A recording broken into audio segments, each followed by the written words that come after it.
I went into this direct with the lowest of expectations. I thought to myself, if they aren't going to wait to 2022 or 2023 like I wanted, then a Let's Go Sinnoh would be perfectly fine.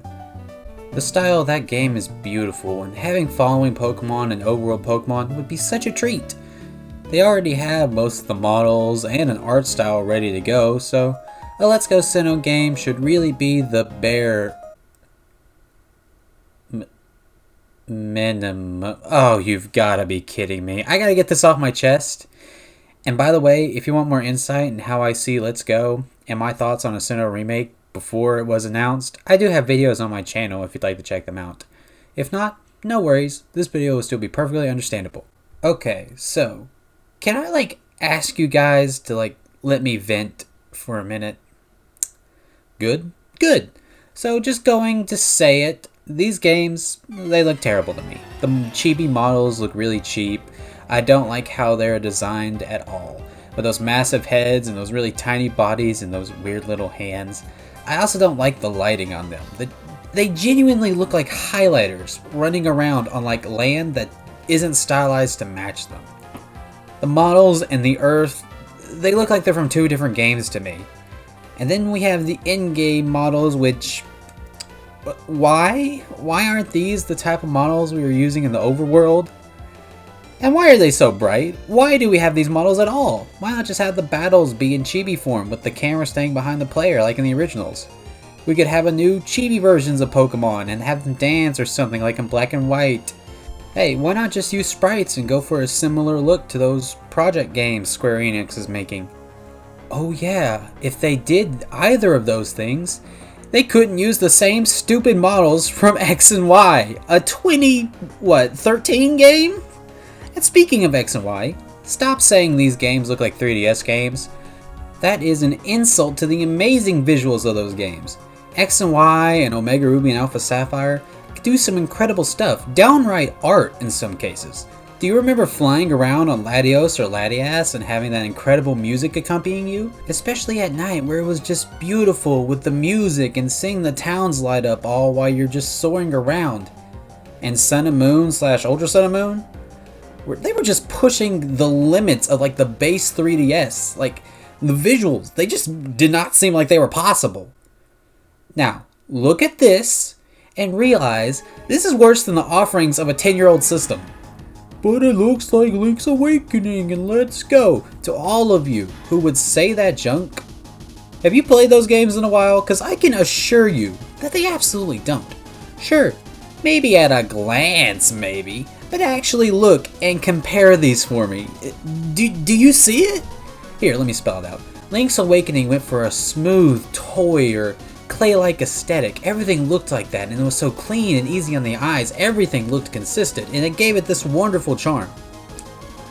This looks like they thought it'd be cheaper and easier to make. They didn't even have time to stylize it all to make it all look like the same game. I wish it looked like Link's Awakening. I would be disappointed, but it would still be better, you know? And like I said before, I wish the battles were chibi too. Imagine if in this game actually looked like Link's Awakening and all the Pokemon were chibi-sized in battle, just dancing and being well animated. And maybe your trainers doing thinking and doing animations as well as the Pokemon. And then we could have even had them run around behind you and be in the overworld to battle. I mean, Diamond and Pearl were the first games to bring back following Pokemon in Amity Square since Yellow. And if Amity Square is in this game, and they do have the following you around, and they're all chibi, but it's only a select amount in the originals, that's just stupid. If they were going to go chibi, they should have went all chibi, and they should have stylized it like Link's Awakening. Now, Let's Go. Do I even have to say it? Look at the models. The trainer models are so much more detailed. The backgrounds for this remake, well, I mean, they're okay. They could use some work. I kind of hope we get some actual unique ones for areas, kind of like in Let's Go. But the models, it's so disappointing to me. And Let's Go came out before Sword and Shield, which came out before this. I would have really preferred if this whole game was just a new Let's Go. Let's Go's visuals were so bright and vibrant while still being simple. But didn't you say you wanted the remake to be more like Sword and Shield in that one video from almost a year ago or so? Why so inconsistent? In that video, I wanted wild areas added to Sinnoh. And I felt like that was the direction they were going in. So I said something like, I like Let's Go style more, but if they did wild areas, it probably should be more like Sword and Shield. Of course, I also wanted these games to be released in 2022 or 2023, so they'd have enough time to develop the game. But man, was I more right than I thought when I said they wouldn't add most of what I wanted in that video. Well, I like this style. It's authentic. Authentic? When has authentic ever been a problem in Pokemon? Oh, I know. When it's too authentic. Omega Ruby and Alpha Sapphire and Let's Go were criticized as remakes for not adding enough or making enough changes. Remember the whole Battle Frontier thing? Or how about in Let's Go, only having 153 Pokemon? Authentic doesn't mean good. If it's too authentic, or too much like the original, why remake it? Why not just add the original to the eShop with little additions like a speed up button or quick save or stuff like that? And to those who say the chibis look good because they're based on the sprites, imagine if Final Fantasy VII Remake came out and Cloud looked like his overworld model from the original game with better textures. Or how about this guy's tweet, with the Steve comparison? That's how this feels to me. At least it doesn't look like Sword and Shield. Stop. Just stop. That would have at least give us a new visual look to the region. The main point of these remakes to me is to breathe new life into these games. Give them new feeling, new experience, a new anything. Why was this made? ILCA has helped and worked on projects like Dragon Quest XI. They could have been at least a decent help on the Legends game coming out next year. And if this game really was their first project, like real project, like they've only done like by themselves, technically it's not by themselves, but you get what I mean? What a shot in the foot. Oh, they want Pokemon games not by us, Game Freak? Well, that's exactly what they'll get. Did Game Freak do this so we don't ask for games not made by them anymore? Nah, that's probably reading too deep into this. Anyone else remember Town and how that came out so close to Sword and Shield? You kind of wondered why that team didn't just help them with Sword and Shield. It kind of feels like that situation. Why didn't they just announce Legends and scrap the remake idea? It would have been a lot better to have ILCA work with them on Legends than whatever's going on here.